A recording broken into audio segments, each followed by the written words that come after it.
갈라디아서 6장 14절 함께 공부하십니다. 그런데 내게는 우리 주 예수 그리스도의 십자가밖에는 자랑할 것이 아무것도 없습니다. 그리스도로 말미암아 내 쪽에서 보면 세상이 죽었고 세상 쪽에서 보면 내가 죽었습니다. 요한일서 2장 15절로 17절 함께 공부하십니다. 여러분은 세상이나 세상에 있는 것들을 사랑하지 마십시오. 누가 세상을 사랑하면 그 사람 속에는 하나님 아버지에 대한 사랑이 없습니다. 세상에 있는 모든 것, 곧 육체의 욕망과 눈의 욕망과 세상 살림에 대한 자랑은 모두 하나님 아버지께서 온 것이 아니라 세상에서 온 것이기 때문입니다. 이 세상도 사라지고 이 세상의 욕망도 사라지십니다. 하나님의 뜻을 행하는 사람은 영원히 남습니다. 아멘. 할렐루야. 우리에게 베푸신 하나님의 위대하신 구원을 찬양합니다. 그리스도인의 아주 뚜렷한 특징은 항상 기뻐하는 것입니다. 범사에 감사하는 것입니다. 어떻게 해요?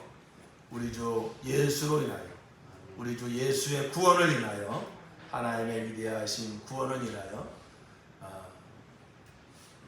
우리는 정말로 항상 기뻐하고 범사에 감사하는 참된 그리스도인의 모습이 날마다 우리에게서 넘쳐나기를 축복합니다. 그러므로 우리는 이 복음을 늘 묵상해야 됩니다. 하나님의 구원을 늘 묵상하면서 이것이 실제이니까, 이것이 진리니까. 그런데 바로 은혜로 나 같은 죄인이 하나님의 구원을 받은 자 되었으니 이게 얼마나 놀라운 일인가. 창세전에 계획하신 하나님의 구원이 만물과 역사를 주관하시면서 준비하시고 때가 되면 아들을 보내셔서 그를 십자가에 매달아 피 흘려 죽게 하시는 그 위대하신 그 구원, 그로 말미암아 이루어진 구원, 영원히 제사함 받고 옛사람 죽고 새 사람으로 거듭나 하나님의 자녀가 되어서 이 땅에서부터 영생을 누리며 살다가 이제 주님 내 영혼을 부르실 때 아버지 집에 들어가서 우리 주님과 함께 영원히 그 기쁨과 영광을 누릴 것이니 그 위대하신 구원이 내게 이루어진 사실로 인하여 우리가 늘 감사하며 기뻐하며 살아야 될 줄로 믿습니다. 그러므로 우리는 내게 이루어진 이 구원을 우리가 늘 찬양합니다. 하나님께 영광 돌리는 가장 첫 번째 길은 여기 있는 것입니다. 우리가 큰 사역을 못해도 큰 업적을 남기지 못하여도 정말로 하나님이 아들을 희생하면서 내게 이루신 이 구원을 기억하고 범사에 기억하면서 하나님 나 같은 죄인을 구원해 주셔서 감사합니다. 이미 내게 그 구원이 이루어졌고 또 날마다 하나님 형상으로 이루어져간 하나님의 구원이 내 모든 삶을 하나님이 선하게 주재하면서 이루어져 가고 있으며 이제 안개와 같은 인생 끝날 때 이 몸은 흙으로 돌아가지만은 하나님 예비하신 영광스러운 몸을 입고 이제 아버지께서 영생할 그 구원이 완성될 것을 바라보면서 내 안에 착한 일을 시작하시니까 그리스도 예수의 날까지 반드시 이루실 것이다.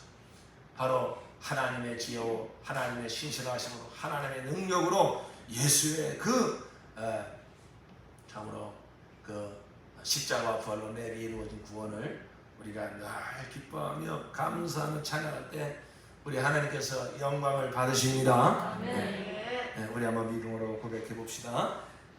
내 안에 역사하시는 하나님의 구원을 찬양합니다. 내 안에 역사하시는 하나님의 구원을 찬양합니다. 할렐루야.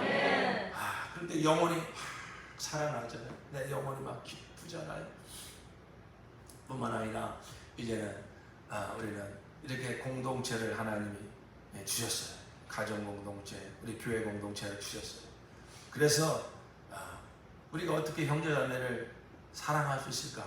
어떻게 축복할 수 있을까? 이 내 기준을 가지고 내 판단을 가지고 바라보면 참 못마땅할 때가 많아요. 그러나 하나님의 관점으로 바라볼 때 내게 이루시는 하나님의 구원이 바로 함께 구원받은 저 형제 자매에게서 동일하게 위대하게 이루어지는 것을 바라볼 때에 그 형제를 축복할 수가 있고 정말 사랑할 수가 있는 것이죠. 그러므로 우리 옆에 계신 형제 자매를 바라보면서 성도님 안에서 역사하시는 하나님의 구원을 찬양합니다. 우리 서로 축복합시다. 성도님 안에서 역사하시는 하나님의 구원을 찬양합니다. 할렐루야. 그걸 봐야 돼요. 믿음의 눈이 열려야 돼요. 사람은 눈이 두 개가 있어요. 이 물리적인 세계를 바라보는 육체의 눈이 있고 하나님의 역사를 바라보는 믿음의 눈이 있어요. 믿음의 눈이 활짝 열려져서 믿음의 눈의 시력이 좋아야 돼요. 그래서 정말로 영의 세계가 보여야 되고 하나님의 역사가 보여야 되고 그 아들 예수를 통해서 이루신 구원이 날로 더 선명하게 보여지기를 바랍니다. 믿음의 이 눈이 열려져서 바라볼 때에 얼마나 하나님께서 아름답게 역사하고 계신가. 이와 같이 우리 가정부, 우리 목장, 우리 교회, 결국은 다 이제 교회예요. 우리 이 교회 공동체에서 우리 구원받은 영혼들 불러 모아서 이렇게 하나님의 구원의 아름다우심을 드러내시고자 성령이 운행하시고 역사하고 계시니 우리가 교회를 바라볼 때에도 이런 하나님의 구원을 바라볼 때에 교회가 너무나 소중하고 존귀한 거예요. 자, 우리 교회 안에 역사하시는 하나님의 구원을 찬양합니다. 시작. 우리 교회 안에 역사하시는 하나님의 구원을 찬양합니다. 할렐루야. 그리스도의 특징은 바로 분명히 우리가 감사해야 될 이유, 예수 십자가 구원, 하나님의 위대하신 구원을 인하여서 기뻐하고 감사하는 모습, 이것이 우리 그리스도의 강력한 표징입니다. 우리 사랑하는 성도 여러분, 그러므로 하나님께 정말로 영광 돌리고 싶습니까? 날마다 하나님께 영광 돌리는 하루하루를 살고 싶습니까? 이미 내 안에 이루어진 하나님의 구원을 늘 생각하면서 이 위대하신 구원을 늘 묵상하면서 기뻐하고 감사하고 찬양하십시오. 이것이 하나님께 영광 돌리는 것입니다. 그렇게 하나님의 구원을 기뻐하며 감사하며 찬양하고자 하는 자에게 성령님은 더 구원의 영광을 알려주시고 더 은혜의 영광을 열어주시고 더 이 구원의 영광을 더 찬양하고 더 증거할 수 있도록 은사도 주시고 건강도 주시고 물질도 주시고 사역의 지경도 넓혀 주셔서 이 하나님이 가장 기뻐하시는 이 구원의 영광을 더 드러내며 살게 하실 줄로 믿습니다. 그것은 바로 내게서부터 내 안에 역사하신 하나님의 구원을 찬양합니다. 그러므로 성도님들의 얼굴이 이렇게 수심에 잠겨 있으면 안 됩니다. 우리 성도님들 얼굴에 그늘이 져서는 안 됩니다. 어떤 상황 속에서도 우리 주 예수를 생각하며 내게 이루어진 하나님의 위대하신 구원을 묵상하면서 수심이 들어왔다가도 슬픔이 들어왔다가도 금세 변화해서 기쁨이 되고 감사가 되고 찬양이 되는 이러한 삶을 누리시기를 축원합니다. 할렐루야.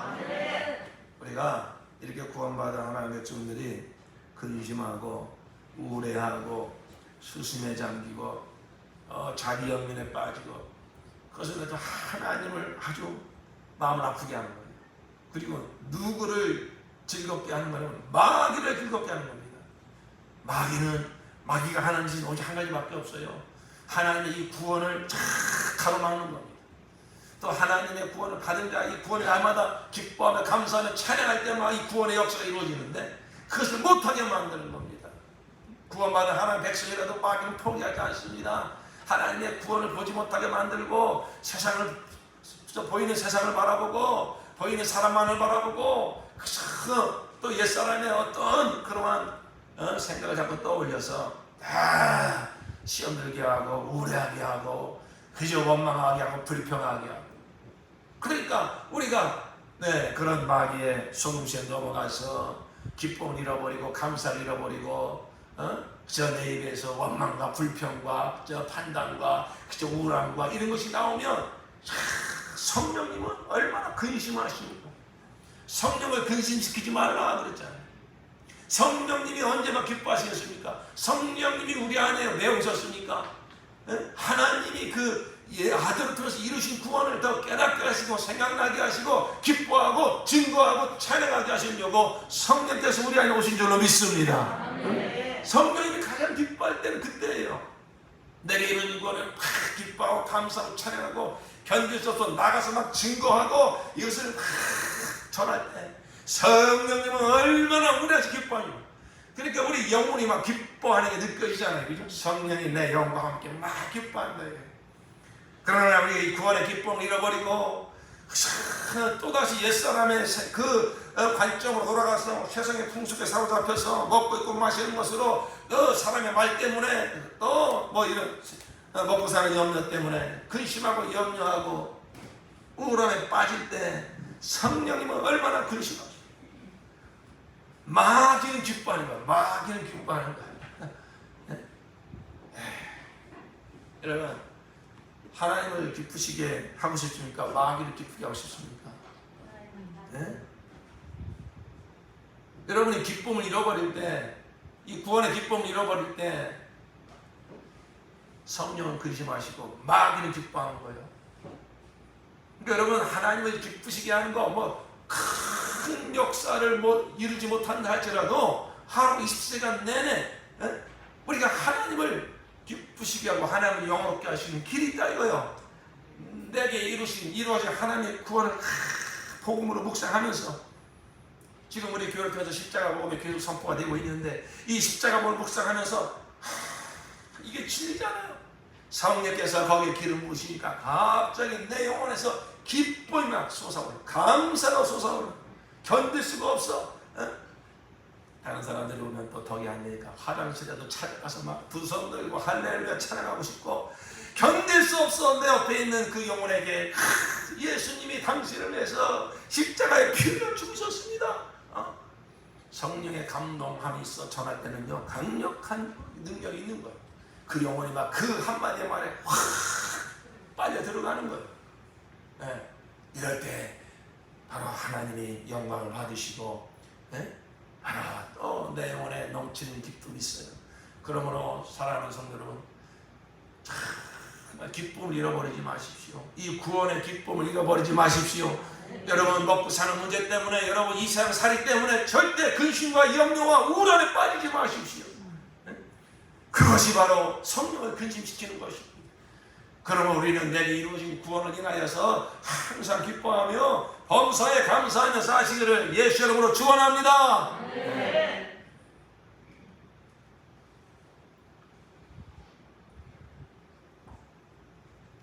마음이 기뻐야 기뻐하죠. 목사님 여러분 우리는 내 이 간사한 마음에 따라서 기뻐하고 슬퍼하고 그런 삶을 살면 안 됩니다. 우리 진리로 영원히 변치하지 않는 예수 구원으로 인하여서 우리는 기뻐해야 될 줄로 믿습니다. 진리를 붙들고 영원히 변치 않는 진리를 붙들고 그게 다 복음을 묵상하는 거예요. 아유 목사님 말에 감사하고 싶은데요. 그냥 이 남편이 이 아내가 복장 어느 식구가 그냥 나를 또 그냥 속을 다 뒤집어 놓고 아이고 그냥 은혜 받아서 기뻐하려고 하면 꼭 그렇게 나를 넘어뜨린 사람이 있네요. 여러분 생각해 보십시오. 둘 중에 하나입니다. 왜 내 쥐는 사람 통해서 내 속을 왜 다 뒤집어 놓겠습니까? 둘 중에 하나라니까요. 내가 보지 못하는 내가 아직 다듬어져야 되는 모습, 하나님께 무릎 꿇어야 되는 모습, 뭔가 아직도 살아있는 자아가 있다면 그걸 깨닫고 무릎 꿇지 못하니까 내 주인은 사람을 통해서라도 그걸 드러내게 하시는 거예요. 아이고 저놈 때문에 그냥 내 성질이 더러워진다. 아니요 원래 더러운 성질이 있는 거예요. 그게 그때 나타나는 것 뿐이지. 무슨말로 세차하고 똥차는요 이 평탄한 길을 달려갈 때는 표시가 안 나.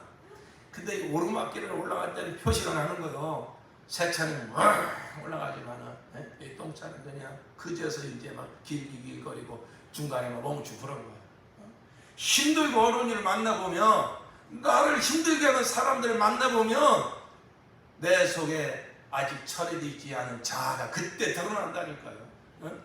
그 사람의 문제가 아니고 환경의 문제가 아니라 하나님께서 왜 그런 환경을 허락했냐면 그런 일들을 통해서 아직 처리되지 않은 내 자아를 십자가로 처리하라고 드러내 주셨으니 오히려 우리는 그런 일들로만 나를 힘들게 하는 일들로 말미암아 내 자아를 드러내게 하신 하나님께 감사하고 이미 이 자아는 예수께서 십자가로 처리해 주셨으니 십자가 앞에 나아가서 무릎 꿇고 나는 예수에게 십자가에 죽었습니다 하여 아직 남아있는 자아를 십자가로 처리하시기를 바랍니다.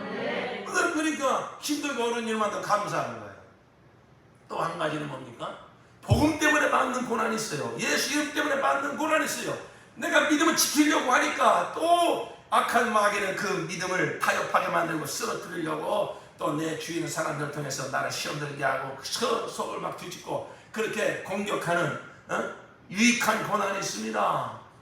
그럴 때 예수께서 뭐라고 말씀하셨습니까? 너희가 내 이름을 인하여 이 복음을 인하여 핍박을 받고 너희가 환난을 당할 때는 뭐 하라고요? 기뻐하고 즐거워하라. 하늘에서 너희가 받은 상급과 명예관이 크리라. 할렐루야.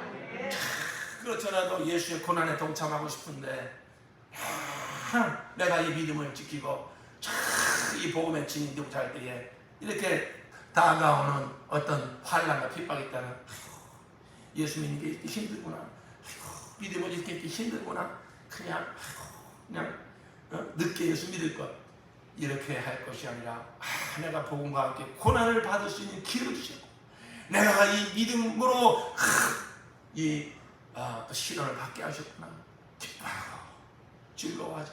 내가 이렇게 예수의 고난에 동참할 수 있는 기회를 주셨습니다. 그렇게 여러분은 힘들고 어려운 일을 만나면 둘 중에 하나입니다. 다른 거 없어요. 아주 처리되지 않은 내 자아를 드러내시려는 하나님의 뜻이라면 십자가 앞에 회개하고 사람 원망하지 마십시오. 환경을 탓하지 마십시오. 하나님의 선하신 주권 가운데서 이루어진 일이니까 바로 이 자아를 처리해버리고 예수로 채우면 것이고 내가 예수 때문에 복음 때문에 받는 고난을 내면 얼마나 이게 축복된 일인 거예요. 나는 작은 고난을 받지만은 이 복음 때문에 작은 고난만 받지만은 하늘나라 갔을 때는 영원한 것으로 중한 것으로 하나님 갚아주실 것이니 기뻐하고 즐거워하시기 바랍니다. 할렐루야. 그러므로 우리는 날마다 결단해야 돼요. 자꾸만 속습니다. 그 때문에 이 시간 이후로 여러분이 자꾸 슬퍼하고 우려하고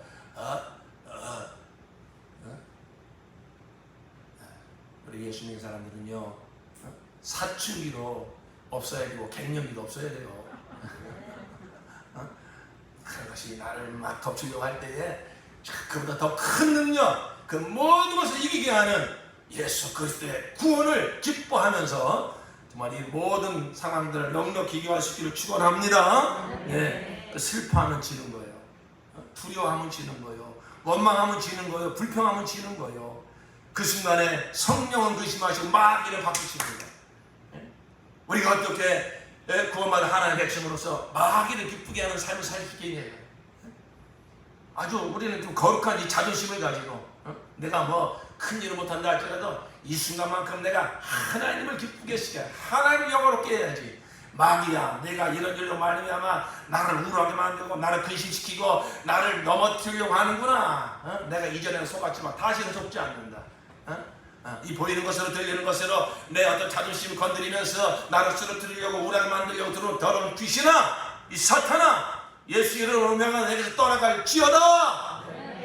그럴 때 사탄은 한 길로 하되 6길로 도망가고 천사들이 가서 쑥들고 우리 예수 이름의 높임을 받고 하나님이 영광 받을 줄로 믿습니다. 예수로 늘 기뻐합시다. 예수로 즐거워합시다. 예수로 찬양합시다. 할렐루야. 그래서 우리 예수 믿는 하나님의 백성들이 모이면은 이 거룩한 기쁨, 세상에 줄 수 없는, 세상에 알 수 없는 예수로 인한 참된 기쁨, 하늘의 신령한 기쁨이 넘쳐나요. 세상 사람들은 세상 것까지 기뻐하잖아요. 먹고 있고 마시는 거 가지고 세상의 부귀영화 가지고 그걸 자랑하고 그걸 기뻐하잖아요. 그것은 부질없는 겁니다. 그건 끝없는 갈증을 일으키는 것입니다. 정말로 예수로 말미암는 거룩한 기쁨이 우리가 모일 때마다 넘쳐난 이것이 그냥 우리가 또 이 세상을 승리하는 능력이 될 수 있기를 다시 한번 예수 여러분 축원합니다. 사도 바울께서는 나는 예수 그리스도의 십자가에 결코 잘할 것이 없다고 그랬습니다. 그런데 그 뒤에 하시는 말씀이 뭐냐면은 그리스도로 말미암아 세상이 나를 위하여 십자가에 못 박혔고 내가 또한 세상한테 그러하니라 그랬어요.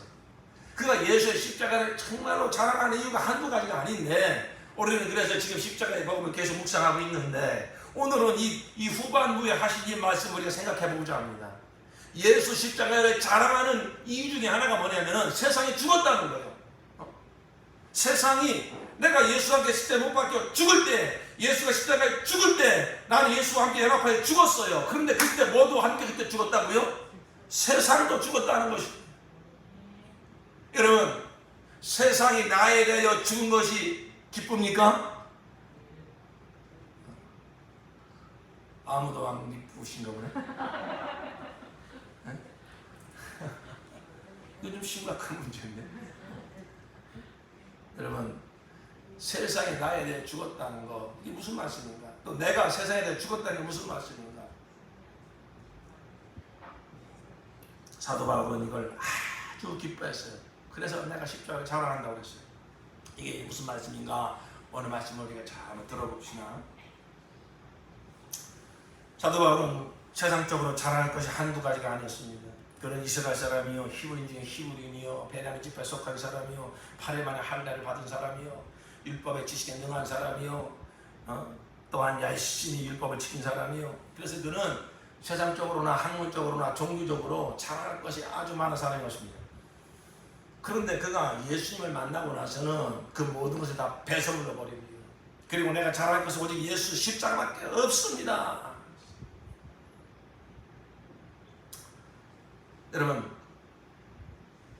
여러분은 무엇을 자랑하고 뽐내고 있습니까? 나는 정말로 당신의 자랑거리가 무엇입니까? 라고 묻는다면 즉시로 내 입에서 내가 자랑할 것이 이거밖에 없습니다. 그 자랑거리가 무엇이냐가 내 현 주소를 말해주는 것입니다.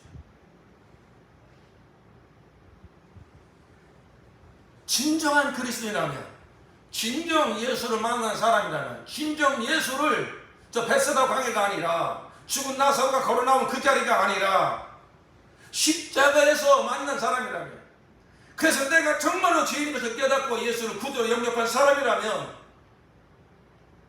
예수 그리스도의 십자가 외에 결코 자랑할 것이 없는 사람, 그 사람이 참된 그리스도인입니다. 이것은 분명한 기준입니다. 나는 무엇을 자랑하는가? 나는 무엇을 자랑하는가? 즉시로 정말로 내 마음에서 우러나오는 그 진실한 고백, 나는 예수 그리스도의 십자가 외에 결코 자랑할 것이 없습니다. 이러한 고백을 진실로 할 수 있다면 그는 진정한 그리스도입니다. 그는 십자가가 실제가 되고 있는 사람입니다. 그래서 이 십자가의 복음은 정말 때로는 아주 무서운 기준이 되는 거예요. 이 십자가의 복음을 들을 때에 그렇기 때문에 사람들은 두 가지로 반응하는 겁니다. 정말로 구원의 역사가 이루어지는 사람은 그 앞에서 무릎을 꿇고 내가 죄인임을 고백하고 예수를 구주로 영접하는 것이다. 그러나 그렇지 않은 사람들은 이 십자가의 복음을 아주 거리끼하고 아주 어리석게 여기고 반발하고 뛰쳐나가는 것이죠.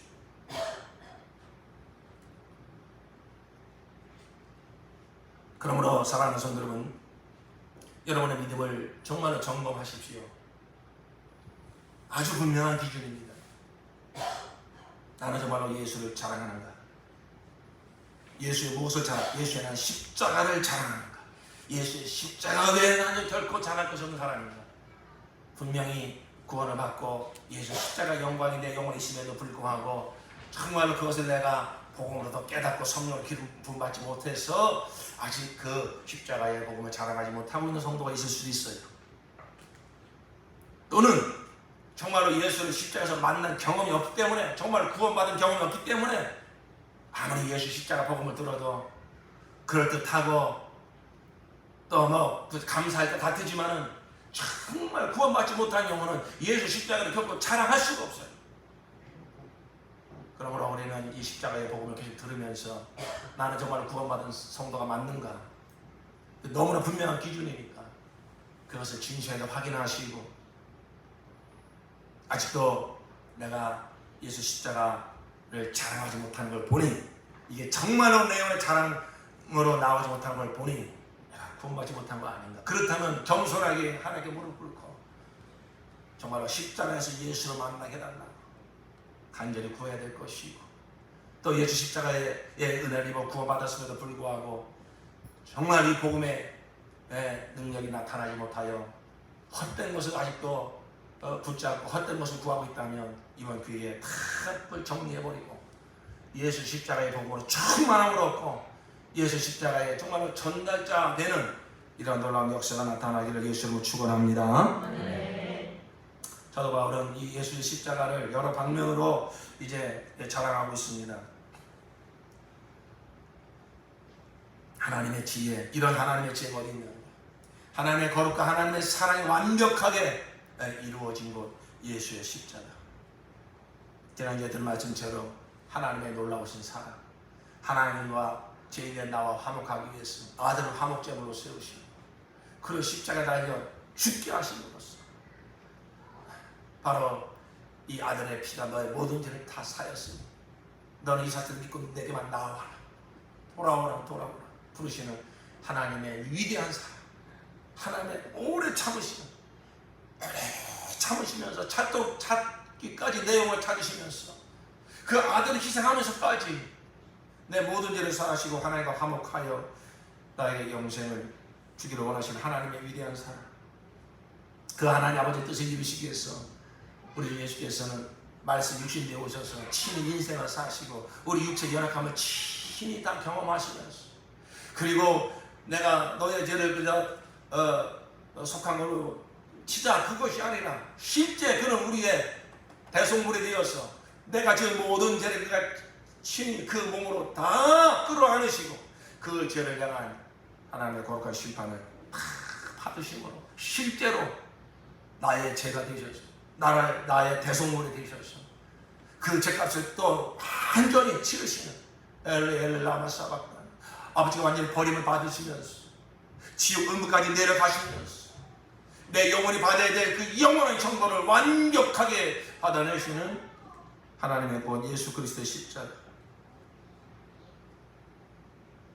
그 우리의 육체의 약함을 친히 채우라시는 그 사랑, 불쌍히 여겨주신 그게 바로 예수 십자가에서 나타난 하나님의 위대한 구원이고 사랑입니다.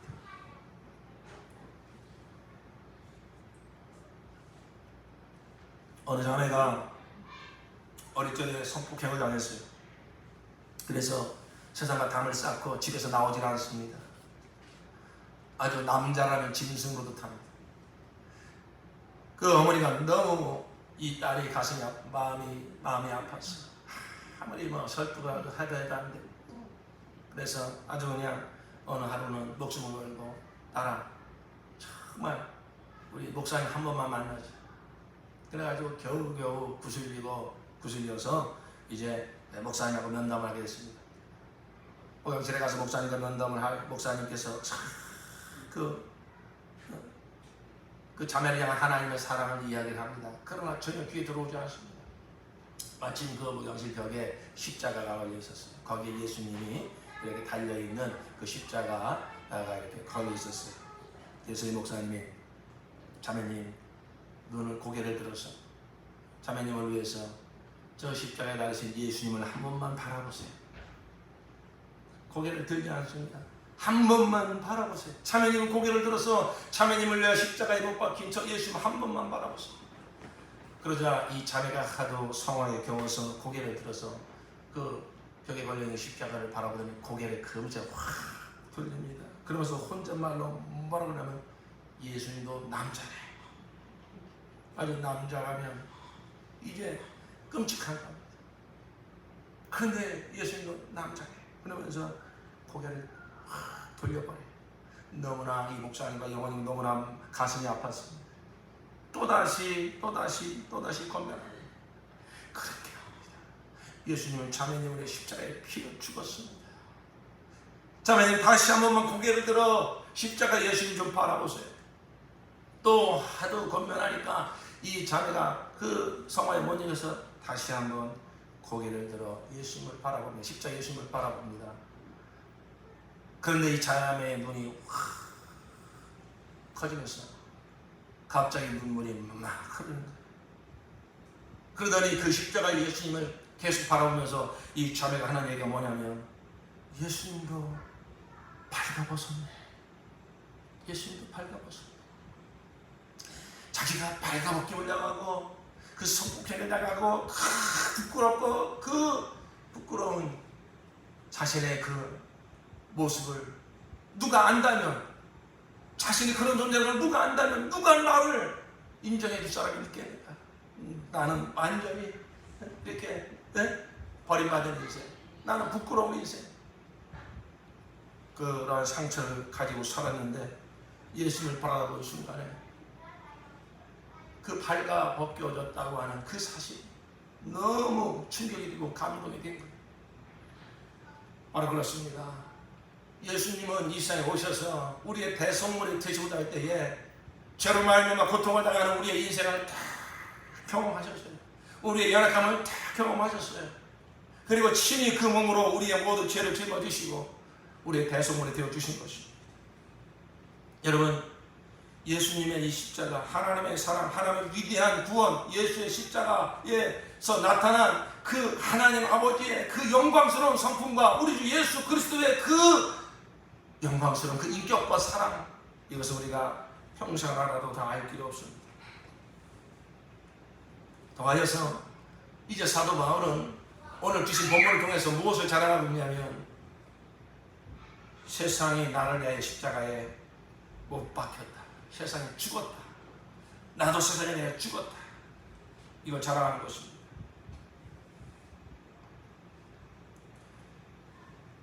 여러분, 그렇기 때문에 이 세상에는 두 종류의 사람이 있는 거예요. 십자가를 자랑하는 사람과 그러지 못한 사람, 구원받은 사람과 구원받지 못한 사람. 또 이것을 다른 말로 얘기하면 세상에 속해 있으면서 세상에 속한 것을 자랑하는 사람과 세상에 살지만 세상에 속하지 않은 것을 자랑하는 사람, 이 두 종류의 사람입니다.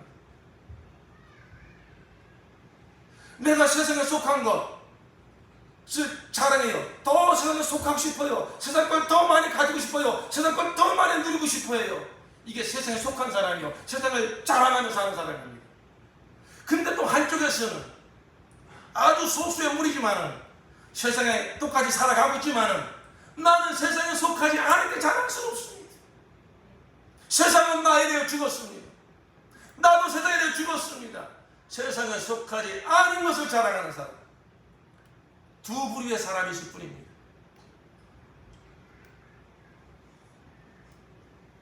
여러분은 어디에 속한 사람입니까? 세상에 속한 걸 자랑하는 사람입니까? 세상에 속하지 않은 것을 자랑하는 사람입니까? 하나님의 말씀은 분명합니다. 우리는 어떤 세상의 여론과 내 이성의 권위를 둬서는 안 됩니다.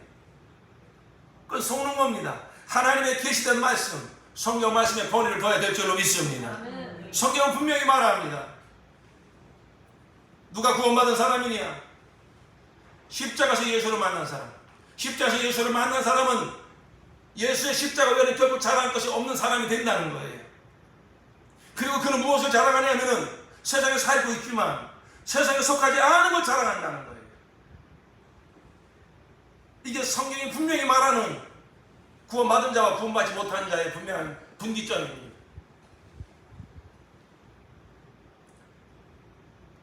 히브리서에 보면은 믿음의 사람들을 어떻게 소개하고 있습니까? 이 사람들은 다 믿음을 따라 죽었으며 약속을 받지 못하였으되 그것들을 멀리서 보고 환영하며 또 땅에서는 외국인과 나그네로라 증거하였으니 이것이 말하는 자들은 본향 찾는 것을 나타내니라. 아담이 타락하여 에덴 동산 밖으로 쫓겨나서 거기서부터 두 부류의 이제 사람들이 쭉 나오게 됩니다. 성경은 바로 그 아벨, 즉 셋, 아벨이 죽고 셋을 줬어요. 셋의 계열과 가인의 계열이 나와요. 근데 여러분 성경에서 그 창세기 5장이나 10장에 보면은 그 아벨, 셋의 계열 사람들은요 누가 누구를 낳고 누가 누구를 낳고 나와요. 근데 그들의 공통적인 특징은 무엇이냐면은 그냥 하나님과 동행하더라. 그냥 하나님과 함께 사는 사람들입니다. 그것이 그들의 정체성이었어요. 그러나 가인의 계열 사람들은요, 가인의 계열 사람들은 무엇을 자랑합니까? 바벨 탑을 자랑합니다. 무슨 무기를 만들고 음악을 만들고 그러면서 어떤 세상을 더 즐기고 이 세상에서 육체의 욕망을 더 즐기고 세상에서 힘을 자랑하고 어떤 탑을 쌓고 그걸 자랑하는 사람들입니다. 그러니까 그런 자들은 세상 역사책에도 일이 많이 올라갑니다. 세상에서 유명한 사람들이 됩니다. 그래서 성경 그 가인의 계열 사람들을 가르쳐서 세상에서 유명한 자로라, 무기를 만들고 탑을 쌓고 세상에 어떤 역사를 이루고, 그러니까 그들은 점점 더 세상에 속한 사람들이 되는 거예요. 점점 더 세상을 사랑하는 사람들이 되는 거예요. 그걸 자랑하는 사람들입니다. 내가 이렇게 세상에서 가진 게 많다, 배운 게 많다, 내가 이룬 게 많다, 더 가지고 싶다. 이게 바로 세상에 속한 사람들의 삶의 특징입니다. 그런데 하나님의 은혜를 입어서 하나님께 부름받은 하나님의 사람들은요 그런 게 없어요. 그렇다고 그들이 무슨 놀고 먹습니까? 그렇지 않아요. 그들이 그들에게 주어진 의무를 다 했을 것입니다. 성실하게 살았을 것입니다. 그러나 그들의 자랑은 세상을 더 많이 누리고 세상을 더 많이 취하고 그게 아니에요. 하나님과 동행하는 것. 나는 이 땅에서 나의 신분은 외국인이요 나그네요. 이 세상을 바라보는 관점. 나는 지금 통과하고 있는 순례자요. 내가 바라보는 것은 저 아버지 영원한 집 본향을 향하여 나아가는 그 신분을 자랑하는 것입니다. 세상은 바로 이와 같은 두 계열이 있다는 것입니다. 세상 나라에 속한 것을 세상을 더 구하고 세상의 영광을 더 추구하는 바로 이 가인의 계열 사람들, 그 가운데서 부름받은 그 세상 한복판에서 부름받아서 하나님께 속한 사람들, 그러므로 그들은 하나님 나라를 소망하고 하나님과 함께 사는 것을 기뻐하고 감사하는 사람들, 이 아벨의 계열, 셋의 계열 두 종류의 사랑이 있다는 것입니다.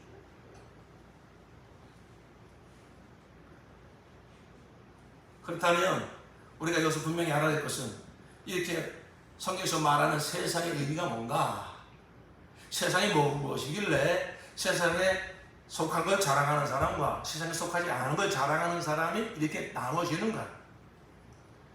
우리가 오늘 주신 본문 두 번째 본문에 보면 요한일서 2장 15절에 보면 이 세상이나 세상에 있는 것들을 사랑치 말라.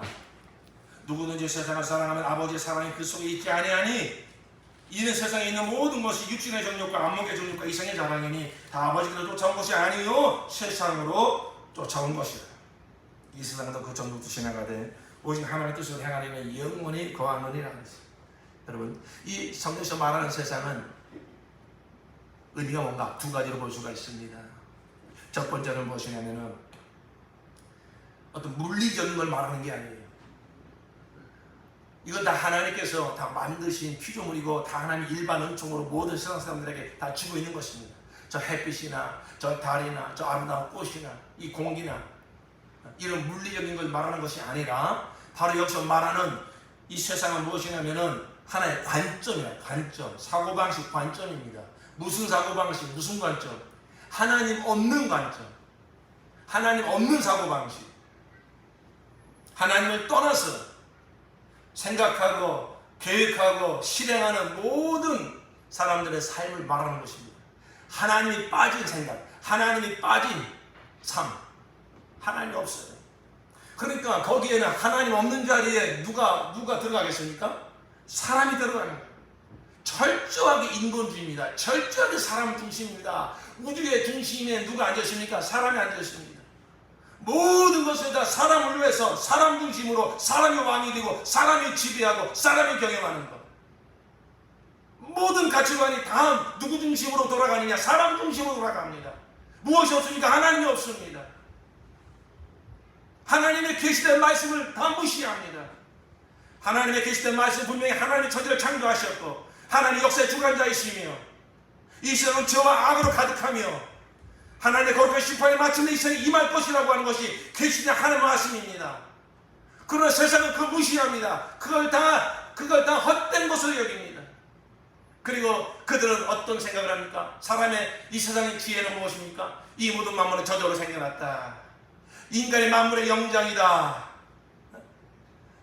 바로 우리가 원하는 것을 얻는 것이 그게 행복이다. 우리 자아를 실현하는 것이 그것이 인생의 목적이다. 그렇게 살다가 죽으면 그만이다. 이게 세상입니다. 거기에는 하나님이 전혀 없습니다. 하나님의 계시가 전혀 없습니다. 그렇게 살아가는 세상에 그 한복판에 누가 주인공이냐? 사람이 주인공입니다. 그렇게 하나님이 없는 사고방식, 하나님이 없는 관점, 철학이든 종교든 교육이든 문화든 모든 것이 다 마찬가지예요. 그것은 멀리서 찾아볼 것이 아니라 오늘날 세상을 여러분이 가만히 들여다보십시오.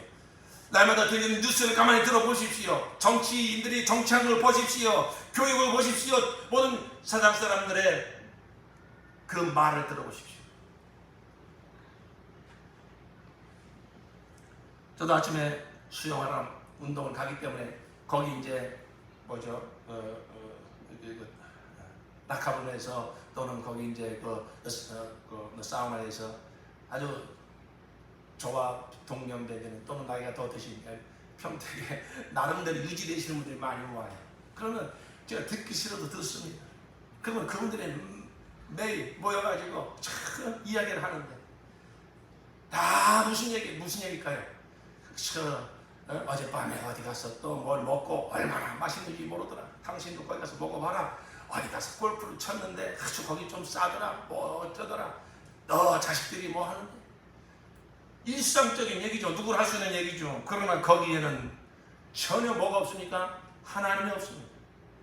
한 번은 자기들끼리 뭔가 보수 진영, 진보 진영 서로 생각이 다르니까 정치 얘기를 하다가 서로 이렇게 좀 말다툼이 생겼어요. 해필 제가 이렇게 같이 이렇게 욕조에 들어가서 앉아 있는데 양쪽에서 그래요. 근데 어느 분이 제가 나름대로 제가 목사라는 게 소문이 나가지고 저러고는 다 목사님 오셨냐고 인사를 하는데 이게 나이 드신 분이 자기들끼리 그렇게 말하다가 저보고 갑자기 물어보는 거예요. 목사님 뭐가 맞습니까? 제가 나은가면 제가 할 수 있는 말이 뭐겠습니까? 글쎄요, 제 생각에는요 이쪽 보수 진영도 답이 아니고요, 이 진보 진영도 답이 아닌 것 같습니다. 뭐가 맞죠? 하나님 말씀이 진리입니다. 그러니까 거기서 딱 결론이 나와버렸어요. 이 양반들이 뭐 교회를 나가는 것 같지도 않는데 맞아요. 그럼 끝나버렸어요. 그렇습니다. 이 세상 여러분이 가만히 보십시오. 우리가 늘 이 접하며 살고 있는 이 세상은 왜 세상을 살아가지 말라고 하나님 말씀하고 있냐면 뭐가 없기 때문에 하나님이 없어요. 하나님의 계시를 절대 인정하지 않습니다. 그러니까 우리는 철저하게 인간 중심이에요. 그러다 보니까 이 세상은 바로 이게 하나님 없는 관점인데 그러다 보니까 이 세상은 세상 풍조를 따라 산다는 거예요. 이 세상의 풍속을 따라 영위되는 삶. 세상은 바로 두 가지입니다. 하나님 없는 관점. 같은 얘기지만 그렇기 때문에 이 세상의 풍속을 따라 영위되는 삶. 그래서 에베소 1장 2절에 보면 그는 허물과 저로 죽었던 너희를 살리셨도다. 그때 너희는 그 가운데 생하여 이 세상 풍조를 따르고 공중의 권세 잡은 자를 따랐으니 그 지금 불순종의 아들들보다 역사하는 영이라. 세상 풍조가 뭐예요? 세상 풍습이에요. 세상 가치관입니다. 세상을 지배하는 원리입니다. 그 세상을 지배하는 원리가 뭔가요? 오늘 주신 요한에서 2장에 보니까 바로 육체의 정욕, 안목의 정욕, 이생의 자랑이라는 거예요. 옛날이나 지금이나 세상을 지배하는 세상 풍조는 바로 이것입니다. 육체의 정욕이 무엇입니까? 육체의 욕망입니다. 탐욕, 탐심입니다. 우리가 하나님 다 먹고 마시라고 다 주셨어요. 그것을 적절하게 먹고 마시면서 감사하면 그건 전혀 죄가 아닙니다. 그러나 세상은 절대 거기서 만족하지 않습니다. 어떻게 하면 더 먹을까? 더 마실까? 이 욕망, 육체의 정욕과 욕망이 지배합니다. 이것을 다 발전시킵니다. 그리고 이 육체의 욕망이 강력하게 일어날 때 대표적으로 드러나는 욕망이 뭐냐? 성욕입니다. 하나님이 주신 아름다운 이러한 이 성이 아니고 더 탐욕, 욕망에 차올라서 얼마나 그러한 추악하고 난잡한 이러한 음란한 문화를 만들어내는지 모릅니다. 하나님의 심판이 임박할 때 항상 세상에서 드러내는 강력한 모습이 무엇인지 아십니까? 이 성적인 타락입니다. 노아 홍수 때도 그랬습니다. 소돔과 고모라 때도 그랬습니다. 지금도 마찬가지입니다. 이게 하나님의 심판이 임박했다는 아주 세상이 그 민낯을 강력하게 드러내거든 모습입니다. 제가 지난번에 미국에 갔다 올 때에 시애틀에 한 2박 3일 이렇게 머물러 왔어요. 그런데 시애틀이 이상한 게 길거리마다 무지개 깃발이 많이 걸렸습니다. 그게 바로 무엇을 상징하는 거예요? 동성애를 상징하는 거예요. 그리고 식당에 가는데요, 식당에 갈 때마다 우리나라 모범 음식점 이렇게 뭐 붙여놓잖아요, 식당에. 그처럼 시애틀에 대부분의 식당에 말이에요, 무지개가 있는 그러한 팻말을 다 붙여놨더라고요. 저게 뭐냐? 그러니까 우리 식당은 이 동성애를 인정하는 식당이다. 그걸 표시하는 그게 모범 식당이에요, 거기는. 그걸 안 붙여놓으면은 저기 장사가 잘 안 된다는 거예요. 여러분, 이 정도로 지금 이 세상은 타락했습니다. 이미 성경에서 말씀하고 있지 않습니까? 로마서 1장에서 하나님을 떠난 인간들의 죄악된 모습을 말할 때 남자가 남자로 더불어 부끄러운 짓을 하고, 그러니까 이 세상이란 바로 이 세상의 풍속, 세상의 풍조, 세상 가치관을 따라 영이 되는 것이 바로 이 세상인데, 그게 바로 뭐냐? 육체의 정욕입니다. 더 무엇을 먹을까, 무엇을 마실까, 어떻게 하면 이 성적인 욕망을 더 정말로 해결할 수 있을까? 그런 것이 이 세상을 지배하고 있지 않습니까? 안목의 정욕이 무엇입니까? 눈의 정욕이 무엇입니까? 바로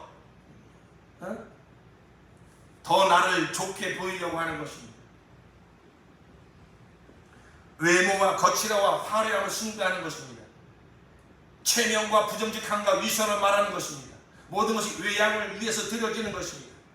자기를 감추는 것입니다. 자신의 모습을 정말로 다 드러낼 수 있다면 상한 심령이 나오고 가난한 심령이 나오고 정말로 하나도 겸손할 수 있는데 그걸 다 감춥니다. 마치 바리새인처럼. 누가복음 16장에 보면 그래서 예수께서 그들에게 말씀하셨다. 너희는 사람들 앞에서 스스로 의롭다고 하는 자들이다. 그러나 하나님께서 너희의 마음을 아신다. 사람들이 높이 평가하는 그러한 것은 하나님 보시기에 혐오스러운 것이다.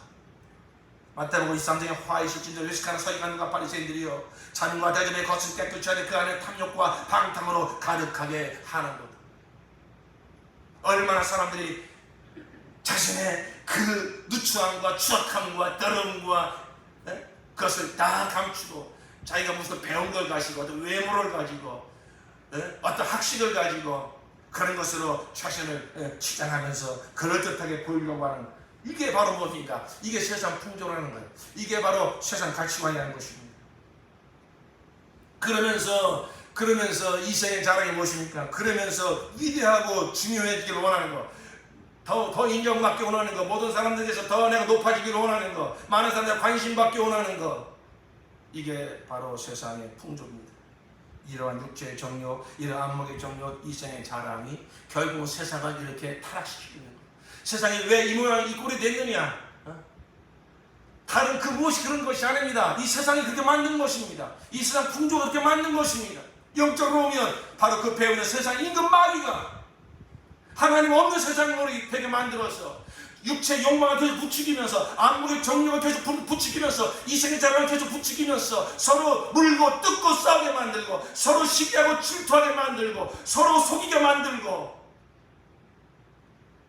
그러면서 이 먹고 있고 마시면서 풍성해지고 세상의 문명은 발전할지 모르지만 심령은 더 갈수록 완악해지고 강팍해져서 이렇게 세상을 흘러가고 있습니다. 야고보 3장 1절에 무엇 때문에 여러분 가운데 싸움이나 분쟁이 일어납니까? 여러분의 지체들 안에서 싸우고 있는 육신의 욕심에서 생기는 것이 아닙니까? 여러분은 욕심을 부려도 얻지 못하면 살인을 하고 탐내어도 가지지 못하면 다투고 싸웁니다. 여러분이 얻지 못하는 것을 구하지 않기 때문이요, 구하여도 얻지 못하는 자기가 쾌락을 누리는데 찾으려고 잘못 구하기 때문입니다. 바로 성경만이 이 세상의 본질을 보여주고 있습니다. 세상이 왜 이 모양이 됐느냐 하는 근본적인 원인은 어떤 세상을 염려하는 그 사람들이 밝혀낼 수 있는 게 아닙니다. 바로 성경은 이렇게 분명하게 이게 바로 세상이라고 말하고 있습니다. 사도 바울이 왜 십자가를 자랑합니까? 나도 이전에는 바로 이 세상 풍조에 속하여서 불순종하는 아들들 역사하는 공중곳에 다른 자 밑에 있었다는 거예요. 모습만 다를 뿐이지 자기는 종교적으로 얼마나 그가 교만했습니까? 얼마나 그가 종교적으로 자신을 자랑하던 사람이었습니까? 그것이 결국 이 생의 자랑 아닙니까? 안목의 정욕 아닙니까? 거기 하나님 믿는다고 해서 하나님 없어요. 하나님을 믿는다고 해서 결국은 나를 높이려고 하는 것입니다. 그게 바로 세상입니다. 그러니까 거기에는 참된 평안이 없습니다. 참된 기쁨이 없습니다. 더 가지려고 하고 더 높아지려고 하고 더 인정받으려고 하고 그 배후에서 공중것을 담은 자가 그렇게 미혹하고 역사하는 것도 모르고. 근데 이게 왜 무섭습니까? 그 마지막이 무엇일까요? 멸망이니까. 하나님을 떠난 세상, 하나님 없는 세상, 육체의 욕망과 안목의 정욕과 이성의 자랑을 추구하며 사는 그 마지막이 무엇이라고요? 멸망이라고요. 하나님의 심판이라고요. 그런데 사도 바울이 왜 십자가를 자랑합니까? 이 세상에 받아야 될 그 심판을, 이 세상에 받아야 하나님의 형벌을 바로 예수가 십자가에서 받으셨다는 것입니다. 그러면 누구든지 예수를 믿으면 이 모든 죄를 사함받고 세상과 함께 심판받아 영원히 멸망해야 될 그 자리에서 내가 건진받아서, 세상에서 건진받아서 세상에 하나님의 심판보다 불타는 이 세상에서 건진받아서 의에 거하는 바 세상과 색깔을 바라보는 흑암의 권세에서 건진받아서 하나님 사랑하는 아들의 나라로 옮긴 자가 되었기 때문인 것입니다. 할렐루야. 그 무엇이 세상에서 나를 건질 뿐만 아니라 하나님 나라에 속한 자로 만들어주는 그러한 능력이 어디 있습니까? 그러한 지혜가 어디 있습니까? 그것도 오직 예수의 십자가밖에 없는 것입니다. 예수님이 십자가에 못 박아 죽으실 때에 저희가 거기서 다 사함 받았을 뿐만 아니라 내가 세상에 찐득이처럼 늘러붙어서 이 옛사람의 아담의 후손으로 태어난 모든 세상 사람들은요 다 이 죄성을 가지고 태어납니다. 그 죄의 성향이 무엇입니까? 하나님이 없는 죄와 사망이 들어있는 영혼은요 자연스럽게 누가 가르쳐주지 않아도 세상을 구하게 돼 있어요. 세상에 빠져들게 돼 있어요. 그게 옛사람의 성향입니다. 이게 죄성입니다. 그러니까 누가 가르쳐주라도 세상을 더 가지려고 하고 세상을 더 즐기려고 하고 세상에서 더 인정받으려고 하는 것입니다. 거기서 어떻게 내가 건진받을 수 있을까? 그것을 어떻게 깨달을 수 있을까? 바로 예수 그리스도의 십자가의 복음만이 세상의 민낯을 보여주고 세상의 번제를 보여주고 세상의 마지막이 바로 저 심판이구나. 세상의 마지막이 하나님의 심판이구나. 사도행전 17장 30절에 알지 못하던 시대에는 하나님 허물지 아니하셨거니와 이제는 어디든지 사람을 다 명하사 회개하셨으니 이는 정하실 사람을 하여금 천하를 공의로 심판할 날을 작정하시고 이에 저를 죽은 자 가운데서 다시 살리신 것으로 모든 사람이 이를 만한 증거를 주셨습니다. 하나님이 세상을 이처럼 사랑하사 독생자를 주셨으니 이는 저는 믿는 자마다 뭐하지 않고 멸망하지 않고 뭐죠? 세상의 끝이 뭐라는 거요? 멸망이라는 거예요. 그러니까 세상 사람들이 복음을 듣기 싫어하는 겁니다. 아니 살만 한데 세상이 얼마나 좋아졌는데 무슨 멸망을 얘기하냐. 웃기는 소리 하지 마라. 여러분 그런 세상 소리에 권위를 두겠습니까? 세상 정치가들의 그런 뭔가 자꾸 청사진을 펼치면서 사람들을 미혹하는 그런 세상 소리에 권위를 두겠습니까? 영원히 변치는 하나님의 말씀에 권위를 두겠습니까? 우리는 하나님의 백성들입니다. 그렇다면 우리는 오직 하나님의 계시는 말씀, 성경 말씀에 권위를 두고 세상을 정확하게 판단하고 세상을 어떻게 살아야 될지 우리의 삶의 좌표를 결정해야 될 줄로 믿습니다. 베드로서 3장 6절에 말씀 보십시오. 이로 말미암아 그때 세상은 물에 넘침으로 멸망하실 때 노아 홍수 심판을 말하는 거예요. 이제 하늘과 땅은 그 동일한 말씀으로 불사르기 위하여 간수하신 바 되어 경건치 아니한 사람들의 심판과 멸망의 날까지 보존하여 두신 것입니다. 세상은 반드시 끝이 있습니다. 역사의 주관자 하나님의 심판이 세상의 마지막입니다. 요한계시록 20장 12절 보십시오. 또 내가 보니 죽은 자들이 무는 대수하고 그 보좌 앞에 섰는데 책들이 펴있고 또 다른 책이 펴졌으니 곧 생명책이라. 죽은 자들이 자기 행위를 따라 책들에 기록된 대로 심판을 받으니 바다가 그 가운데서 죽은 자들을 내어주고 또 사망과 음부도 그 가운데서 죽은 자들을 내어주매 각 사람이 자기 행위대로 심판을 받고 사망과 음부도 불못에 던지오니 이것은 둘째 사망 곧 불못이라. 누구든지 생명책에 기록되지 못한 자는 불못에 던지우더라. 우리 모두도 다 이 세상에 태어날 때 세상에 속한 자로 태어났습니다. 세상에서 구별되지 않거나 그 운명을 함께 당할 수밖에 없는 사람들이었습니다. 그런데 바로 거기서 무엇이 나를 건져주느냐, 무엇이 이 하나님의 심판받을 이 세상에서 무엇이 나를 여기서 구원해 줬느냐, 예수 십자가. 예수 십자가. 주 예수 그리스도는 십자가에서 세상에 속한 모든 사람들에게 임할 심판을 스스로 담당하시고 죽으셨고 형벌을 받으신 것입니다. 이 모든 것을 여러분들이 이제 알고 믿고 영접했다면 우리는 세상에서 구별되어 나온 자들입니다. 우리를 가리켜 뭐라고 그러니까 성도라고 그럽니다. 성도가 무슨 뜻이죠? 거룩한 물이라는 것입니다. 거룩한 자는 다른 말로 하면 구별된 자라는 것입니다. 어디서요? 세상에서 구별된 자인 것입니다. 마귀에게서, 지옥에서, 죄에서 구별된 자인 것입니다. 거기서 구원받은 자인 것입니다. 그게 성도인 것입니다. 여러분, 골로새서 1장 13절에 그가 우리를 흑암의 권세에서 건져내사 그의 사랑의 아들의 나라로 옮기셨으니, 우리는 아직 세상에 살고 있지만 우리의 영혼은 이미 세상에서 건짐받아서 사랑의 아들의 나라로 옮겨진 줄로 믿습니다. 빌립보서 3장 20절에 그러나 우리의 시민권은 하늘에 있는지라 거기로부터 구원하는 자 곧 주 예수 그리스도를 기다리노니. 베드로서 3장 11절에 이 모든 것이 이렇게 풀어지리니 너희가 어떠한 사람이 되어야 마땅하니요 거룩한 행실과 경건함으로 하나님의 날이 임하기를 바라보고 간절히 사모하라. 그날에 하늘이 불에 타서 풀어지고 체질이 뜨거운 물에 녹아지려니와 우리는 그의 약속대로 의에 거하는 바 새하늘과 새 땅을 바라보도다. 오늘 말씀에 의지하여서 말씀의 권위를 두고 세상에 대한 자세를 분명히 합시다. 우리가 세상에 살고 있지만 우리는 세상에 속한 사람들이 아닙니다. 우리는 하늘 나라에 속한 자들입니다. 그러므로 우리가 마귀는 옛사람의 그 세상에 속하여 세상에 끈끈이처럼 붙어가지고 세상에서 빨아먹고 세상에서 어떤 기쁨을 맛보고 그런 것을 자꾸 유혹할 것입니다.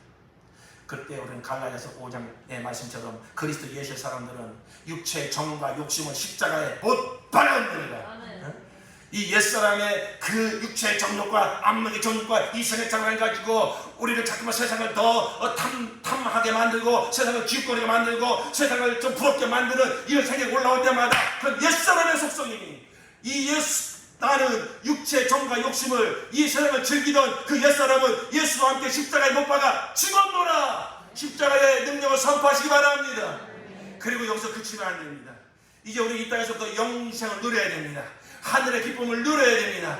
그럴 때에 하늘의 기쁨을 맛본 자는 세상에 그 잠깐 목을 치료주는 그 세상의 헛된 기쁨, 헛된 영광에 쏟지 않는다 이거예요. 하늘의 기쁨 우리가 날마다 누리지 못하면은 자꾸만 또 세상을 기웃거리게 되어 있는 것입니다. 그러므로 우리는 하나님의 백성들은 왜 초대교회 성도들이 그렇게 힘써 모였겠습니까? 바로 그들이 모일 때 하늘의 기쁨이 임합니다. 하나님 아버지들은 정말 영광이 막 넘쳐납니다. 세상이 줄 수 없는 사람이 줄 수 없는 참된 기쁨과 평안을 누리게 됩니다. 그러니까 그들이 힘써 모였던 거예요. 사랑하는 성도들, 바로 우리가 이 마지막 때를 살고 있습니다. 악한 마귀는 세상 것을 가지고 계속 우리를 유혹할 것입니다. 세상 것을 가지고 우리를 미혹하고 유혹하고 마치 우리를 보장해 줄 것처럼 우리의 장래를 어떤 행복하게 해줄 것처럼 여러분 다 속임수입니다. 이 세상도 그 정욕도 다 지나간다고 했어요. 다 지나가는 것은 다 헛된 것입니다. 그러나 하나님의 뜻을 행하는 사람은 영원히 남는다고 했어요. 그러니까 여러분 이 세상에 절대 속지 마시고 세상 것 절대 탐하지 마십시오. 하나님이 주신 것 감사하십시오. 그러면 자랑거리는 아닙니다. 여러분 만약에 예수 믿는 사람이 모여가지고서 나는 아파트 몇 평에 산다고 그거 자랑하고 우리 아들은 좋은 대학 갔다고 그거 자랑하고 그 사람의 입술 속에서 참으로 저 사람은 정말 자랑거리가 큰 아파트고 아들이 잘 되는 것이고 좋은 자랑이 타고 다니는 거 우리 알잖아요. 저 사람의 진정한 자랑거리는 그것이구나. 그거 완전히 하나님의 영광을 가리는 것입니다. 하나님이 집을 주셨거나 그냥 감사하십시오. 큰 집이든 작은 집이든 그게 우리의 자랑거리가 아니에요. 우리는 정말로 세상에 살고 있지만 세상에 속하지 않은 하늘나라에 속한 자의 분명한 삶을, 하늘에 속한 자의 분명한 그 영광을 우리의 모든 삶에서 드러내야 될 줄로 믿습니다. 저 사람은 나하고 똑같이 생긴 사람인데 저 사람을 가만히 들어보면 세상 사람 같지가 않아.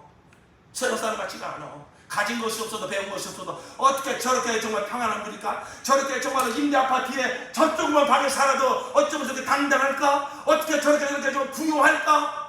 고린도후서 6장 말씀처럼 우리 하나님의 사람들은 가난한 자 같으나 부유한 자요, 무명한 자 같으나 유명한 자요, 아무것도 없는 자 같으나 모든 것을 가진 자로다. 왜요? 하늘에 속했으니까요. 예수 안에 있으니까요. 영생의 약속 받았으니까요. 예수가 나의 의요, 나의 능력, 나의 소망이 되었으니까요. 할렐루야. 그래서 우리 믿는 자들끼리 힘써 모여야 되는 거예요. 왜? 모여서 하늘의 기쁨을 나눠야 되는 거예요. 여러분 목적에서 힘써 모여서 여러분 여기서 하늘의 기쁨을 나누십시오. 하늘에 속한 자의 삶을 나누십시오. 세상에 알지 못하는 그런 비밀을 나누십시오. 우리가 힘써 예배로 모여가지고 바로 이렇게 하늘에 속한 자의 기쁨과 구원의 기쁨과 하나님의 역사를 찬양할 때에 우리의 영혼에 힘을 얻는 것입니다. 이 힘을 가지고 세상에 나가서 또 우리가 세상을 구원하고 사는 거예요. 세상 사람들이 우리를 볼 때에 야 뭔가 저 사람은 별난 세계에 살고 있구나. 저 사람이 정말로 저 사람의 우리 힘과 지혜와 능력은 돈이 아니구나. 세상 방백이 아니구나. 저 사람이 있는 하나님이구나. 근데 그게 진짜네. 그게 진짜 정말로 능력이네. 이것을 우리가 보여주십시오. 그래서 우리의 삶을 통해서 우리의 전하는 복음을 통해서 바로 그 세상을 구원하는 것입니다. 그렇습니다. 바로 오늘 말씀을 통해서 바로 세상이 무엇인지 알았으니까 이 세상에 절대 미혹당하지 마시고 그런 것이 올 때마다 예수님을 쫓아버리시고 십자의 능력을 이겨버리시고 더욱더 우리는 힘써 믿는 자들끼리 모여서 가정에서도 가정 예배를 드리십시오. 정말로 믿음의 친구들과 만나가지고서 주님을 기뻐하는 그 찬양을 드리십시오.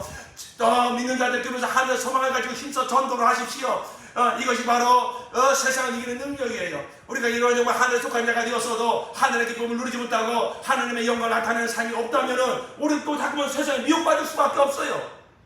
그러니까 우리는 힘써서 하늘의 기쁨을 나눌 수 있는 우리 믿는 자들끼리 정말 서로 교제하고 힘을 얻고 또 나가서 전도도 하고 영도 섬기고 그래서 하늘의 기쁨이 우리 영혼 가운데 넘쳐나서 그 기쁨을 가지고 세상을 구원하는 그런 복된 삶을 살아가기를 예수 이름으로 축원합니다. 다 같이 한번 기도하시겠습니다. 하나님 아버지 감사합니다. 우리는 세상을 알았습니다. 하나님이 없는 이 세상은 하나님이 세상을 구원하시기 위해서 지금도 보존하고 계시고 은혜를 베푸고 계시지만 마지막은 하나님의 심판인 걸 알았습니다. 하나님 없는 세상이 왜 이렇게 치고 받고 싸우고 시기하고 질투하고 왜 이렇게 사는가? 하나님이 없기 때문에 알았습니다. 나도 거기에 속한 자였습니다. 근데 다만 하나님의 은혜로 십자가의 그러한 능력으로 나에 대해 세상을 죽고 세상은 나에 대해 죽고 나는 이제 세상에서 구원받아서 하나님 나라 속한 자가 되었습니다. 주님 감사합니다. 이제 내가 이 세상에 사는 날 동안 나는 하나님 나라 속한 자가 되었으니 주여 이 삶을 분명히 드러내어서 정말로 하늘의 기쁨을 누리는 이 분명한 삶을 드러내어서 세상을 구원하며 하나님을 영화롭게 하며 살기를 소원합니다. 사도 바울 고백처럼 정말 내가 예수 십자가를 사랑할 것이 없는 것은 세상에 나에게 죽었기 때문이요 내가 세상에 죽었기 때문이라. 이 고백이 우리에게서도 터져나오게 도와주시옵소서. 세상에 살기만 세상을 이기며 살게 하여 주시옵소서. 세상을 구원하며 살게 도와주시옵소서. 우리 구주 예수 이름으로 부르짖고 통성으로 기도하시겠습니다.